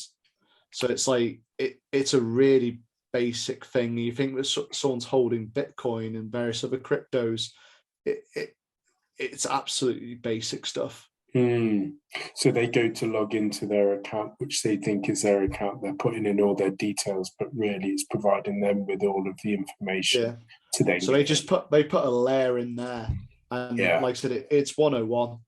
But yeah, I just kind of like, for any users who interact with the site, when the script was active, it would insert Web3 transactions and insert a request to transfer the victim's tokens to the attacker's chosen address. Yeah, I get those emails all the time, like my Netflix account needs to be changed. But this wasn't even that. This was actually on the website. They got into the website and inserted something. You know, this is like your worst possible thing which could happen to Coinbase. But I think Coinbase are a lot more competent than Badger DAO. Or even worse, on your ledger.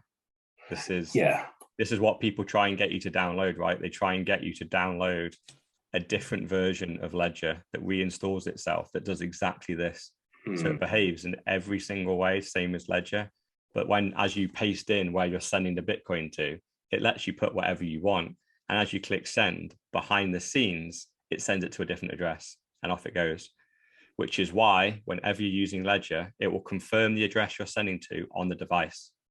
So you have to make sure you check the address you're sending to with the device and what's on the screen. Because if it's changed, the software might change it. And behind the scenes, you've put in, let's say it ends in like XY. When you press send, it's changed it to something completely different. When you check the send address on your Ledger, that will be what the UI has told it to do. So if it doesn't end in XY, it means the software you've got has got a virus in it.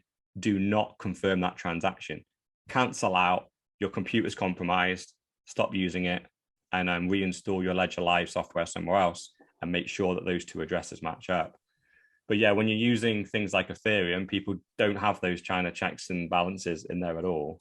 And they've put in huge amounts of Bitcoin into this savings thing. Who knows what Badger DAO was supposed to do?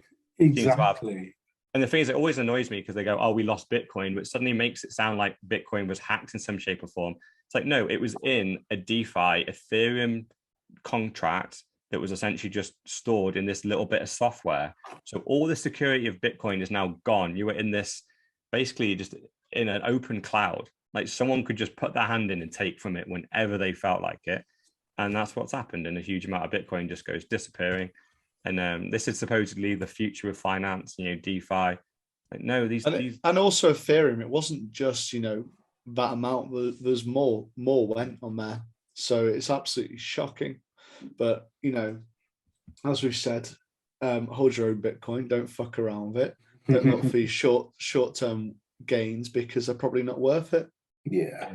It's even like when you were installing your Ledger and there was an extra bit of software that I think came with it and you were downloading it or something. Even then I was nervous. I was like, don't do it. Like it was to check the phrase, but then what did I do? I bought some new ledgers, put it over to there and didn't even risk it. Yeah. It's just, you just don't need to. So I just kind of went, I get your point after a bit, because I think I probably saw one of these stories and just thought, let's just play it safe. I know it's a pain in the arse because I've got to pay another, 50 or 70 quid for a ledger. Yeah. You've got to have to, yeah. It's just be hyper vigilant on all this stuff, right? So I don't trust exchanges, and I think exchanges are super secure, and it'd be very hard for someone to do this. But if you're using these because a DAO is essentially like a mini exchange, it's like a mini centralization of money, and then they're going to do something with it. Supposedly pay you gains, staking, something like that. Weirdly, someone came up to me at the conference talking about staking. And and you just go, look, this DAO might have been offering 10% gains or something on whatever shitcoin they were going to reward you with. And instead you end up with 100% loss. Yeah. And talking about 100% loss, we do shitcoin corner. Let's do it. I didn't get this. I watched it a couple of times. I'm just sitting there kind of going, what the fuck am I watching? Yeah, so these kids, these millennials, uh, pumping NFTs and just telling people to obviously go into them. For me, and correct me if I'm wrong, is it more just, again, just a money grab? Yeah. Unfortunately, I think this guy, like, he's got this 28-second clip, hasn't he? Where he's showing you a room all freaking illuminated up with various lights. With his JPEGs on monitors on the walls. Yeah. And what really annoys me about him, number one, it just looks completely garish. You're like, okay, like, if I wanted a room like that, I could just have that room. I don't need to pay however much you've paid for those JPEGs. I can just have it if I want it. But what annoyed me about it the most, really, is the fact that he's telling people that you have to work hard. Like, you're not going to become rich by sitting on your ass. You have to get going. You have to get off your ass and start working and investing. And then he goes, and it's NFTs. You can flip them for thousands of % gains. You go, oh my God, like, this is unfortunate. This is a TikTok, right? And the fact that someone's grabbed this TikTok and shoved it on Twitter means it probably went viral. So there's millions of kids that saw this. And the things he's saying would ring true. It's like, yeah, I want to work harder. I want to make my money work for me. And and you're a guy that I recognize. And you're wealthy. How have you done it? There's no working harder. Not when you're buying JPEGs now. Exactly. Work hard buying JPEGs. Okay. Yeah, I think he said something about don't be a mama's boy. Yeah, don't be a mama's boy. I'm gonna be a mama's boy, not going near NFTs. Yeah. I'm happy to miss the boat on NFTs, because it's still clearly hasn't shown me or demonstrated the value.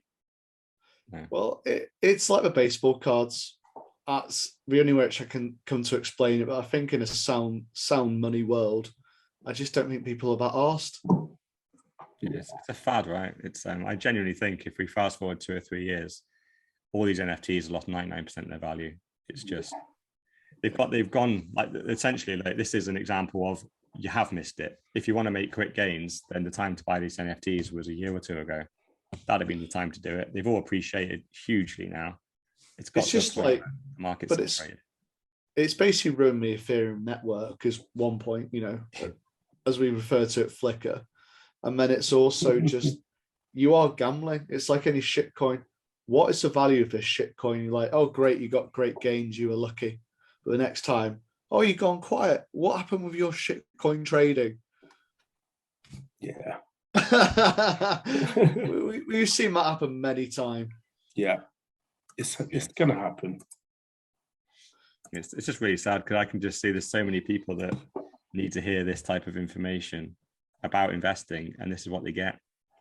And it's just going to lead a load more people to slaughter. Give me a load of young kids putting their final $500 and they're going to buy some JPEGs. And well, unfortunately, the Bitcoin investment tips going on in the office are going to have to wait for a bit, because now Boris has announced you shouldn't go into an office unless you have to. Yeah. So it's probably going to be March. So it's probably going to be like March, April until I can start orange pilling everyone again. I think it also goes back to what we were saying before, though, right? So, I mean, you were talking about the people at the conference. They won't be going into the office, so they won't hear from people that may be a little bit more educated and deeper into Bitcoin. And so with inflation going up, they'll see that they'll just get desperate. And when you get desperate, you do silly things and you don't make rational decisions. So therefore, they'll probably get deeper and deeper into shitcoins, NFTs, and so on. It's buying lottery tickets. It's buying shit coins. It's putting a 20-fold or whatever the limit is, 10-fold accumulator for, like, putting on £100 or £1,000 or something. These are the kind of patterns where someone is just going, I need to make some money. Yeah. It's why you always see betting shops in the poorest areas. People are desperate, aren't they? And they want to turn they're already poor, so they want to turn their last 50 quid into 500. And all they end up doing is losing their 50. It's a really sad state of affair, because their time preference just goes super high. when you're that desperate. You don't want to put 50 quid in and wait 5 years and that'll be worth 100. You need the money today. You're scrabbling round and you just can't get on even keel.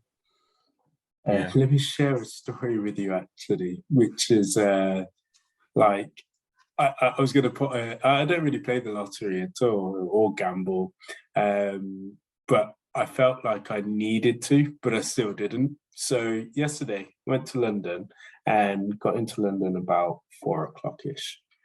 Somehow my keys had fallen out of my pocket on the platform and I didn't realise this at all. And they had been on the platform, so I was told, and only handed in today. So when I went to go and get the train today at like 9:40, 9:20's come in. I'm sat around on the mezzanine floor and I'm thinking, let me just get my keys, like just to make sure I find them. Could not find them for the life of me after a solid 10 minutes checking. So then I think, right, I don't remember seeing it in the hotel. Let me go down and see if they've been reported into Lost and Found. And she said, yeah, they've been reported. Here they are. So a day later. So I'm like, hold on. So they have been somehow on the platform. And you've obviously got to think about London Euston and how busy it was. So from 4 o'clock, they had not at all been handed in until today. And someone's just handed them in. And she was just like, yeah, there you go. And then so I was in the supermarket today and I saw the lottery tickets and I was just like, surely I should be putting like. But you know why, son? You know why it took a day to hand in? Why? So walking around Euston. Yeah, probably. I'm going like that at every single car. Yeah. It's the same brand. Yeah. It's amazing. I can't believe you got them back. I can't believe I got them back at all. I'm like, wow. Did it have your details on it or something? Did it have your name? No, they were just handed in, as in the keys were handed in. And so when I was there, I then had to explain like what the keys were like. So one had a black fob, one had a green one, this make brand car, and so on. And she was just like, yeah, I've got them.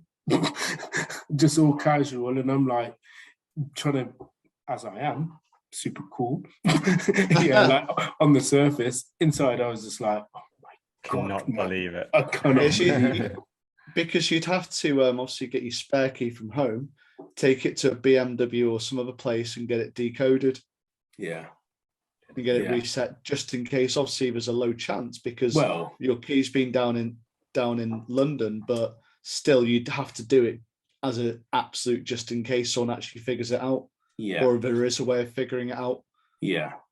And there was a chance as well where I was potentially going to get on the earlier train. So if I'd have got on the earlier train, then I wouldn't have even checked my bag and I would have been obviously hundreds of miles away from the Lost and Found in London.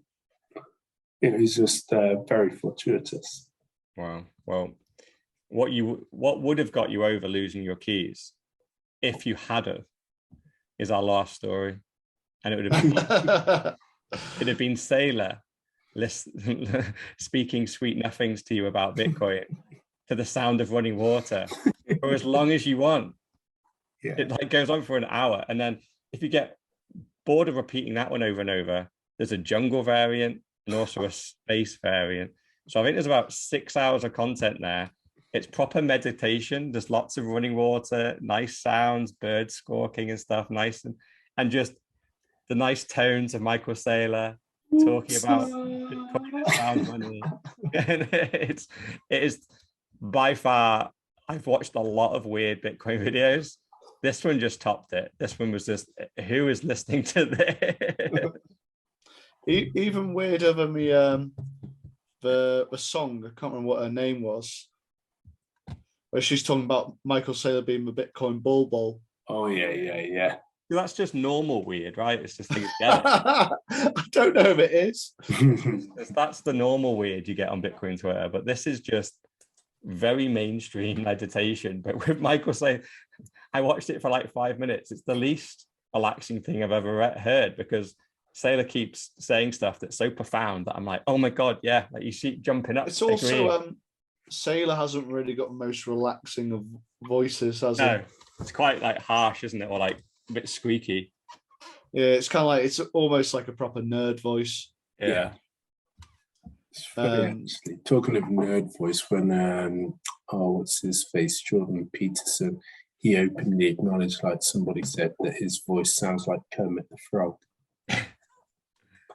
And ever since, I can't now get my mind away from thinking, yeah, he's right. Yeah, there's some good Bitcoiners. I think there's a guy called Guy Swan. He does a lot of audio work for some of the audiobooks and podcasts and some of the videos and like short films that you'll see about Bitcoin. He does the voiceover.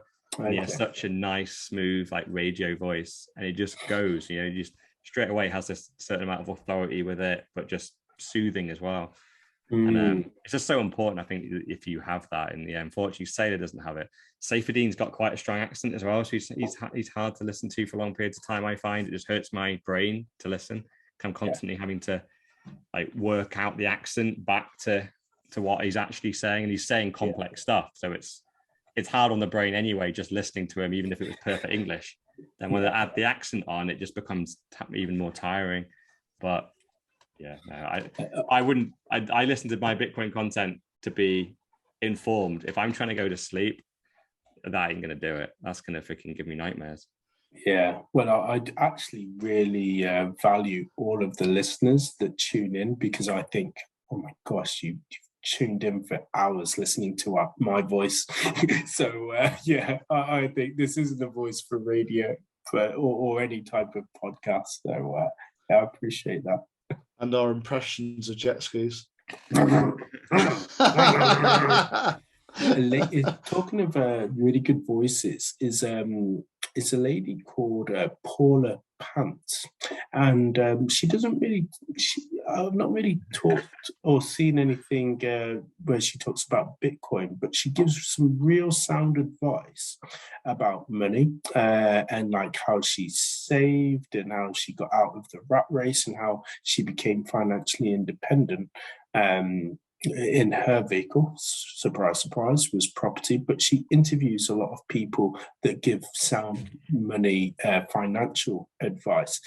And I think she's got a really good radio voice. She used to be a writer, but I would rate her as probably one of the, like, genuinely one of the best interviewers, with the questions that she asks people and the way that she follows it up as well.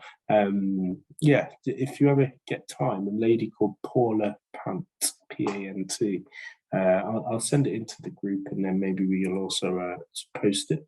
It's nothing, unfortunately, at this moment in time about anything crypto related or Bitcoin. We need to start hammering our comments. What about Bitcoin? Yeah, 100%.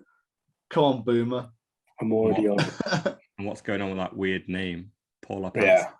Yeah, it must be. Well, unfortunately, she's married, so it's the husband's fault. Yeah, I would never have taken that. It literally sounds like you need to pull her pants up. Yeah. Pull up pants. I think obviously Pump's got a good voice. He talks very fast though. Yeah, I think he's better on TV. Because he's got the persona as well. I think all of them, everyone that's got famous is best in person, I think, but for radio, you just need, it has to be the voice, doesn't it? Whereas if it's in person, if it's a conference or on TV, your voice kind of blends in, because it's about how you position yourself, and ultimately what you say is probably more important than what it sounds like. But on radio, you, like, everything that you get from that you lose from seeing them comes across in the voice, and if your voice isn't perfect, then I think it's a bit of a struggle, which is why I think it's tough to have a good podcast, because if you don't got these nice soft tones, I know, have to put our voices through like some voice editor or something to try and like get more listeners. Yeah. So again, thanks, listeners. Is that us done through the stories? Yeah, we're done. That's it. Right. Well, I'll close this out and say, once again, like, share, comment, and subscribe, of course, to the world's most bullish podcast. This has been episode number 34, brought to you by Dr. Evil 10%, Mr. All In, myself, Sir Never Look, and she was here, but she wasn't here, Mrs. No Show.